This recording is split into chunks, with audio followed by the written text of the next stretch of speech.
jam waali e mon Madina koni iwano musidɓe tedduɓe en gari hande kadi jokkude jewte meɗen ɗe mbaɗeten ɗo Madina koni iwano wannon Madina koni iwano sosira ko ngam artirde cosaan Madina holno Madina wano hanki ko adi hande yewtere hande nde kadi no wowiri ni ko musidɗo moɗon Cheikh Oumar Sall woni ko addanta on ɗum hande noon mbiɗen nayi lewru octobre hitande ujunnaje 2020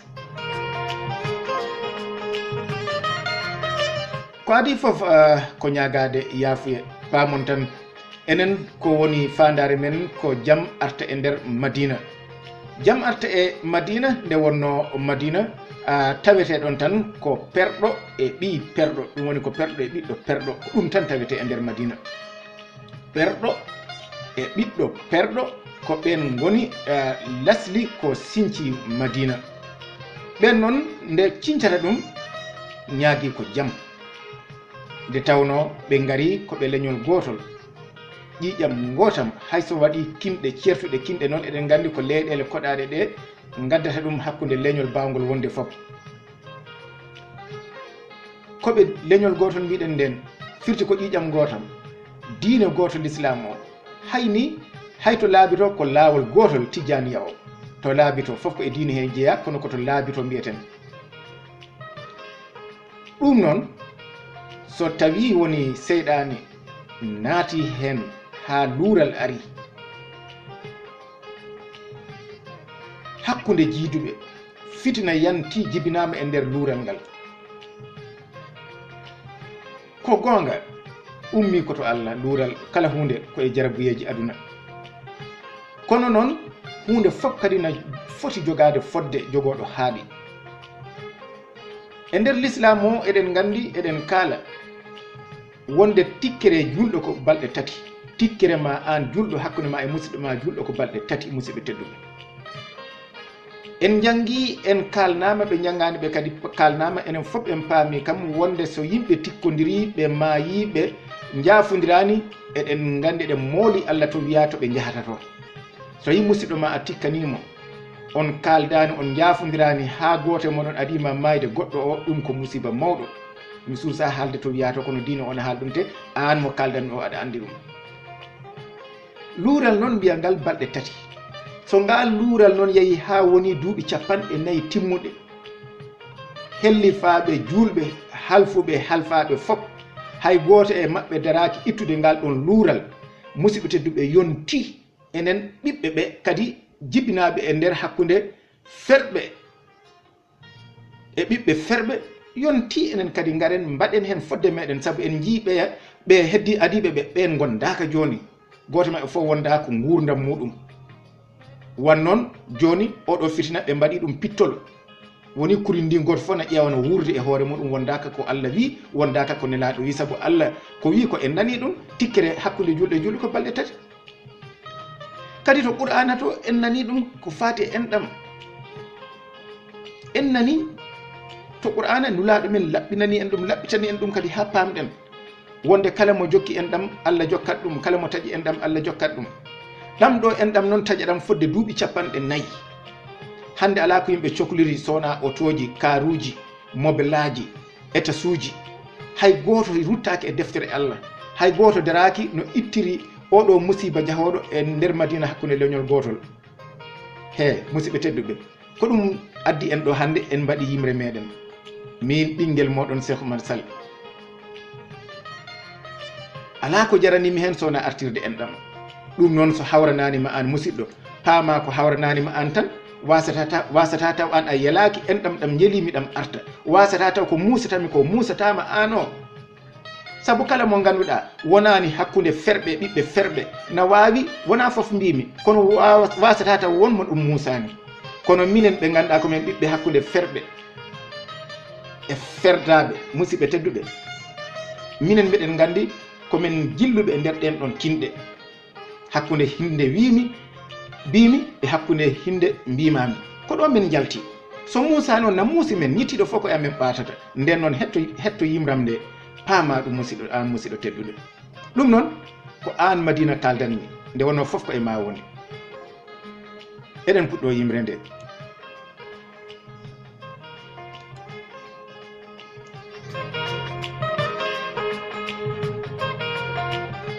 ɗum noon mbiɗen heyma Madina gadiɗo sañde lefol fulɓe rutti kadi firti ɗum.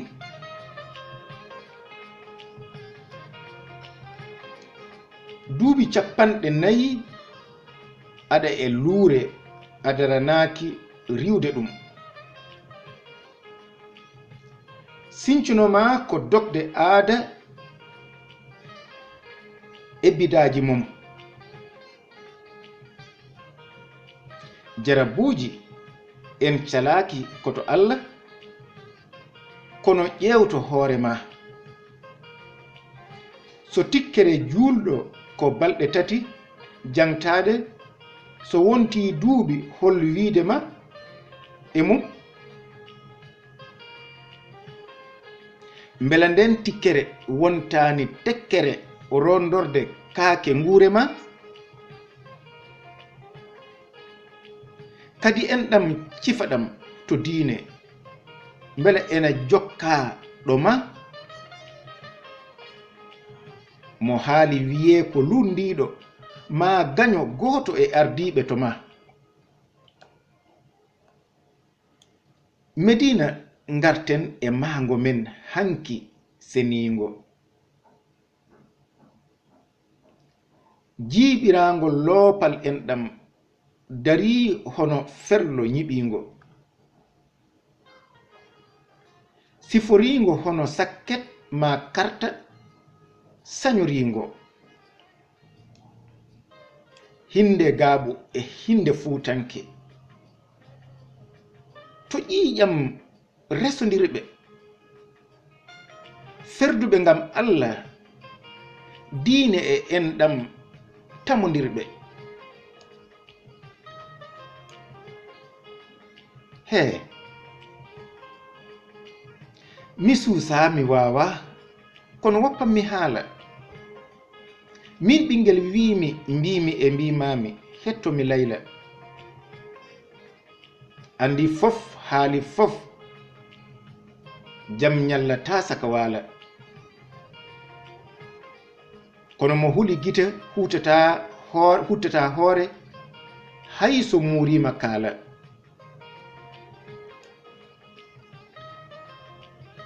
musidɗo yoni luure ɗe gona alliyankoje komi kaabɗo cuniɗo min mo hakkunde kinɗe mon garɗo ɗisiɗo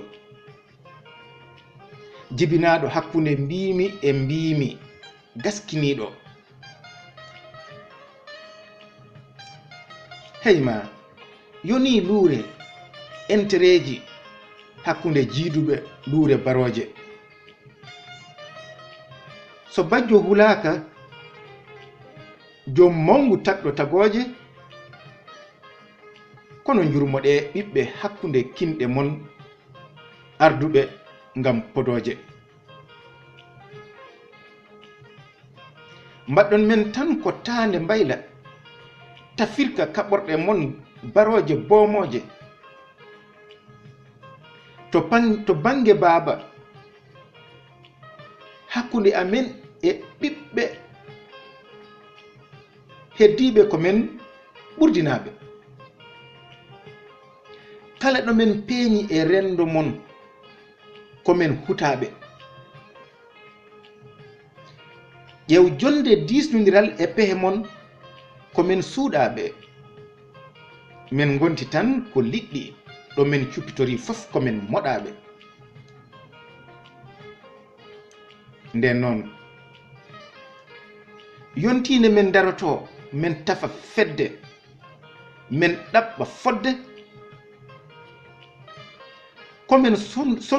komin sondu wibjo woto diwata hay koyɗe amen keli min mbawa dogde. min tampi min lorima min mbawa ngabbude te min kaɗama kadi sorde. mbimi yiɗa mbimami sohla te koye ɓe ngoni e amen sortorde. Mbimi yonti kalden gonga, ko jiimi ko hakkunde men hanani, ko jiimi ko hakkunde men hanani.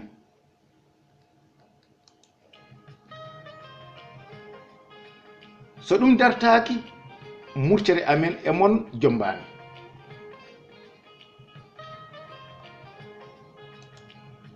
Ko musiɗɗo moɗon giɗo wimi mbimami giɗo kawral caliɗo luural musiɗɗo moɗon Cheikh Oumar Sall.